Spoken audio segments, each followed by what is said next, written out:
Final race of the day then, and it's MotoE Race 2 here at the Austrian Grand Prix. Welcome everybody. Race 2 then. This morning it was a dramatic affair. Matteo Ferrari crashing out from the lead of the race. I would have put him level on the points with Jordi Torres.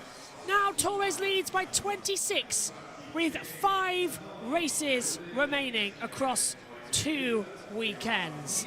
Alongside me in the commentary box once again is Omi, and Omi, we've been seeing all day great action, and today MotoE hopefully will deliver in another 7-lap race. Yep, another 7-lap race for MotoE. Hopefully it's going to be another electric one. Hopefully we're going to get a lot of action, but unfortunate for Ferrari in race 1, binning it on the last lap.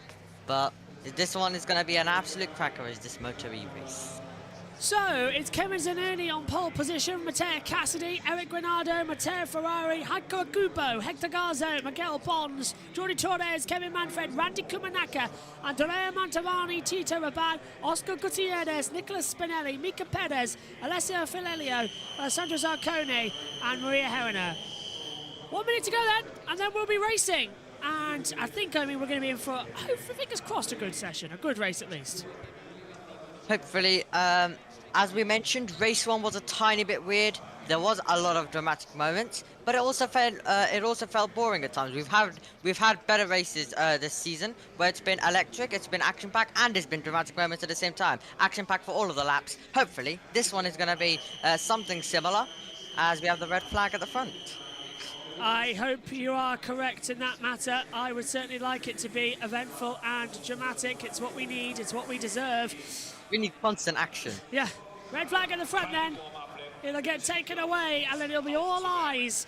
For the final time today, we will go racing for MotoE. All eyes up front. Green flag at the back. Zanoni on pole position, he's on the right. In the middle is Cassidy, Granado on the left. Lights on, lights out in Austria. Good start from Zanoni. Cassidy gets away well. Look at Granado immediately up the inside, pushes out Kubo, who's taking 3rd position. And there's going to be contact if they're not careful. Kubo getting very much messed up in the middle half of the field. Through goes Matteo Ferrari, passing Eric Granado. And now Matteo Cassidy inside of Kevin Zanini into the right. Back chicane, nothing going on there. It's a clean start, contrary to what we had this morning. And crucially, Matteo Ferrari up and trying to get 3rd position. Yep, Ferrari trying to get this move done, but Zanoni exactly the start he wanted. They've somehow all made their way through without contact. So it's exactly the start that we would have that we all wanted. But clean opening lap with a lot of action. And down in towards Sochless Gold, we see Cassidy on the inside, but Zanoni shuts the door as well. Meantime, Ferrari versus Granado, and Granado goes back ahead of Ferrari, and now Cassidy's on the inside, coming through Pirelli, right round the outside, coming towards Raj, and a brilliant move from Matteo Cassidy, winner this morning, who takes the lead here in MotoE Lap 1. And no jump starts and race control, which is great news. That is a super duper move for Matteo Cassidy. And Miguel Pons, Randy Kumanaka too, dropping down the order, but Miguel Pons passing Jordi Torres. Yep, Cassidy looking for the double as well as they battle now through all the way to the end of the opening lap. Torres will lead by 13 points over Cassidy, who's trying to do the double here in Austria. And there's Jordi Torres in the 81 as well. He's the championship leader at the moment, getting heckled a little bit. Ferrari will bring the point gap down to 21. But this double race win currently will put Cassidy right back in championship contention. Little move going on there as Kumanaka and Manfred battling. As we see Akira Kubo with Miguel Pons in a slipstream battle down towards it. Right behind them is Jordi Torres into the right Kumbaka chicane. Cassidy leads on, this is lap 2 of 7, so it doesn't take us that long as we come up towards Remus at turn 3. Named after, of course, Remus and Romulus, the brothers, as come into it. And it's nicely done as we head down towards Sochless Gold. Calm race so far, a few energetic moves, but they're all pacing themselves a bit in a 6-lap race. We need it to keep going. We need the action to keep going like Silverstone. Into the braking zone. Yeah, Sochless Gold. A few little overtake attempts, but nothing too big, nothing too dramatic. And I think there's an 8-way battle now for the lead of the race. Look, down after Jordi Torres have pulled out 1.7 seconds to Kevin Manfred, who's just behind. So there is a gap now sort of creating themselves. There's the Gas team watching on as well. That's HP Pons, lost 40 with Matteo Cassidy on the Ducati. They are effectively the Ganeshi team for this area. LCR have got the E team, and that's running with Ganado in third position. Miguel Pons passes Akubo as well as we come into Jochen Rindt at turn 9. Cassidy just having the advantage over Zanini, or as well, Kevin Zanoni as well.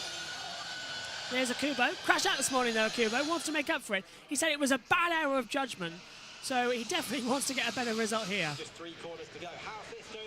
Yeah. To go. Granado looking pretty racy as well behind as he tries to get past Zanoni. They're all looking pretty racy in this battle. And Matteo Ferrari's got a run on him down towards the chicane, so he's going to pull onto the inside line. Ferrari trying to take Granado, not working out. They're not wanting to risk it. So heavy a bike on this track. I think Austria works for MotoE without the chicane. With the chicane, it slows down the the battery power that gets delivered. We want the action all the way down towards. Yeah. But, yep, it is what it is. It is what it is. But hopefully maybe that gets sorted as well. But yeah, very good race so far as well. It's the 70th tries to get past Torres. Here comes Akubo trying to look on the inside line again, not getting ahead. That's Torres passed up to 7th position. So Akubo's actually dropped back 2 places. So that's not good. Pons up to 6th. It's just trial and error with this race, trying to find out what it is. It's not like Silverstone. It's not delivering. Here's a replay of the start, though, and it was a good getaway from Matteo Cassidy from the start. Just shutting the door, really, from everybody else. Look at Granado in the 51. Slap bang in the middle. Akubo in the 78. And then... Hugo got a really great start, I have to say. Yeah, he shot off that line, didn't he? He was almost in 3rd position, but backed out of it. Otherwise, Granado would have taken him down. Sensible though, sensible. Not getting in contact. They all were pretty well behaved as well. I think Hector Garza actually ended up on the green, didn't he, at the exit? So he just touched that. Oh, this is Jordi Torres on board. Watch him, he's going to slip through on the inside line. Oh, yeah, he did look. Bye-bye. Look, yeah. Oh, that might be a penalty actually for Hector Garza for touching the green. And there, that's Granado touching the grass. Let's look at the brakes locking up as well in the front. Granado's going to be a bit under pressure here because he's got trying to attack him, Hector Garza. And we've got Matteo Ferrari just ahead as Zarcone has been given a track limits warning. So that's not Zanini, that's Zarcone, who is down the order. 6th again. Yeah, this is a race that's building up, but MotoE isn't meant to be building up. MotoE is meant to be from the start all the way wheel to wheel to the finish.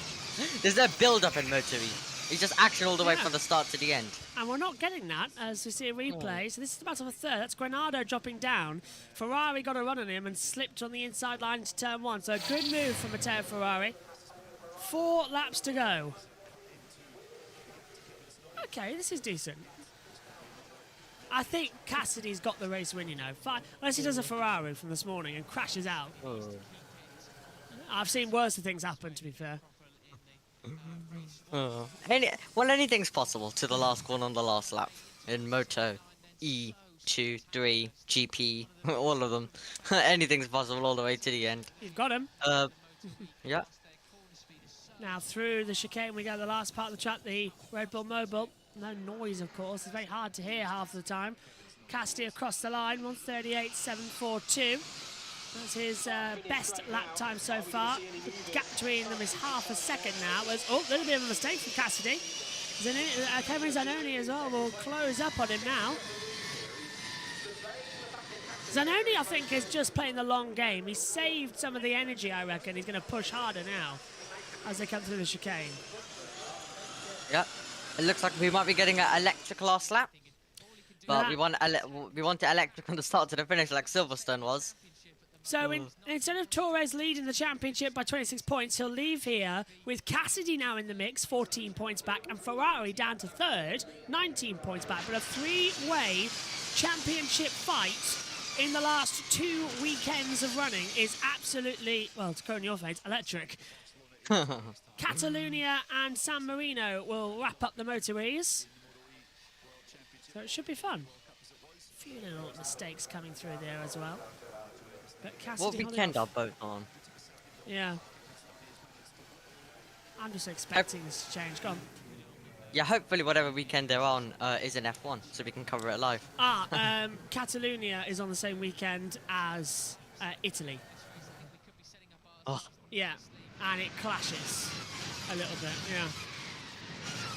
I know, I'm just as annoyed. Mantovani passes Manfred for 10th and 11th.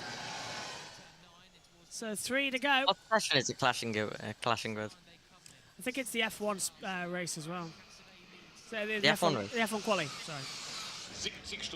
What about the MotoE? Was it clashing? MotoE crashes the same thing, yeah. Ah, It's all over the that- place, yeah, no. no. It's not the greatest weekend of action. We're going to be running around an awful lot that weekend in 2 different commentary boxes. 2 to go though. Cassidy, Zanoni, Ferrari, Granado, Garza, Pons, top 6. I mean, to be honest, I'd rather watch this, not gonna lie, than F1 qualifying. But there's no way I'm missing any of the F2s or F3s if it clashes with that. I'm fine missing the F1, but Granado! the F2s Granado's down! Granado's gone down Oh. just at the edge of the picture. Granado has crashed out. And that is not a good look for Granado. He's getting the bike up. He'll try and get it back on. It's a battery, so no chance of it dying. He'll get to go again. But Eric Granado is out. Crashed at turn 3. Just dropped the front. That's put Ferrari back on the podium permanently. And Ferrari's going after second position. The championship might not actually be as over as we thought it was. 20 points now. Oh, he really wants this second position. Ferrari, really rapid this season he has been. He just needs to make sure that he cuts out those mistakes like he did earlier on. But Ferrari looking good currently. He just needs to try and get this move done. But Zanoni's definitely going to have an attack on Cassidy as well. He's been saving up this battery. He's been sitting behind. So this, I think, is going to be a mega last lap. It always comes down to the last lap of this track as well. It happened this morning and it's happening again this afternoon in MotoE's Austrian Grand Prix. Matteo Cassidy, Kevin Zanoni and Matteo Ferrari, 1, 2, 3, separated by 3/10 of a second across the line. So, last lap showdown, who's it going to be? Cassidy's got the run, but it's going to be down to Socha's God for any opportunities. Ferrari needs to pass Zanoni now. Needs to get past him into the chicane or into Remus to get a run. And look at that, they're all defending the line so well, Omi. Ferrari's going to have attack now. Ferrari's going to have a chance. Ferrari needs to try and make this move if he wants to have any chance for the win. Zanoni's blocking him. Ferrari's having to go around the outside line. Cassidy can just let this play out and just keep focused on the road ahead of him as well. Down the hill towards Socha's goal we go. Ferrari's got the run. He's going to have to risk it. He's got it past Zanoni. He's got to get through. He's going for it on the inside line. Ferrari takes second position and literally makes Kevin Zanoni jump out the way. And now look at, he's gone back side by side. Side by side, Ferrari outdrags him. So Zanini can't get through. Now Ferrari's going to try and get ahead of Cassidy. Stop him doing the double from what he did this morning. So Ferrari's played this cautiously through the watch curve at 7 and 8. Then it's Rint at 9. Red Bull Mobile at turn 10. We're running out of opportunities to make the move here. Ferrari's going to have a run. Ferrari's on the run, down the hill. He's going to have a lunge into 9, surely, think about it. But so Zanoni. Ferrari's trail breaking in. He's carrying so much speed into the last corner. It'll be a run to the line. Ferrari turns in. Cassidy's got the exit power. It's a drag race, 212 metres to the checkered flag. Across the line, Matteo Cassidy does the double in MotoE's Austrian round and brings himself back into championship contention. Matteo Ferrari gets it back after a terrible crash in the last lap from leading this morning. He finishes P2 and Kevin Zanoni gets his best result in third. But Cassidy sweeps Austria with a 1-2. Not bad. Absolutely incredible. I think the MotoEs though did deliver, under-deliver a tiny bit this weekend. Always, there was some drama about the beginning and then about the end, but that isn't really MotoE. It's from start all the way to finish. But both Matteo's fighting it out, and it was Cassidy who won this one, doing the double. And Ferrari will be absolutely really annoyed about earlier on today, or he would have had way more points in this championship. He would have had the advantage in this championship as well. So it's gonna hurt for him. It's gonna hurt for him, but he just gotta now make sure that the next few rounds are perfect. Eric Granado just as furious as well. 4 races left, 2 weekends. But it was one of the closest finishes in MotoE, that 0.077 at the line. We've had closer, but 77 thousandths of a second separated Casti and Ferrari. But it's an all-Italian 1-2-3 as his mum, Matteo Casti's mum, comes out to congratulate him. That is so special. So special. Okay, let's confirm the results to you now then. It's Matteo Cassidy, Matteo Ferrari, Kevin Zanoni, Miguel Pons, Hector Garza, top 5, Jordi Torres, Randy Kumanaka, Aiko Kubo, Andrea Mantovani, Kevin Manfred, the top 10. Then it's Andrea Zarconi, Oscar Gutierrez, Nicolas Spinelli, Tito Rabat, Mika Perez, Alessio Finelio, Maria Herrera, Renato Ganardo did resume for 18th position. In terms of the world standings, Jordi Torres, 189 points, leads by 15 points to Matteo Casti on 174, and a point back is Matteo Ferrari on 173. Hector Garzo, 146, Randy Kumanaka, 137, Eric Granado, 127, Kevin Zanoni, 95, Kevin Manfred, 94, Andrea Mantovani, 82, the same as Nicolas Spinelli, 74 for Alessio Zarconi, 72 Miguel Pons, Heiko Kubo 62, Tito about 49, Mika Perez 43, Alessio Finelio 28, Luca Salvadori 22, Maria Herrera 14, and Oscar Gutierrez on 8 points on his debut in the championship. Not a bad race, Omi. What did you make of this weekend's MotoE? Not bad, but not spectacular like we kind of expect from the MotoEs. We need action, as I've been saying now, constantly, from the start all the way to the finish. That's constant wheel to wheel. We shouldn't have time to talk about what races are coming up. We shouldn't have time to talk about any of that. We shouldn't have time to waffle. We should... in MotoE, there's usually action all the time. There's always some side-by-side that we're focused on, so... it was a good weekend, but I think it's still under-delivered a tiny bit. Matteo Cassidy dominates Austria, wins both races. 2 weeks' time, we're back at the Catalan Grand Prix for the penultimate weekend of MotoE. My thanks to Omi, thanks to all of you at home. We'll see you soon. Bye-bye.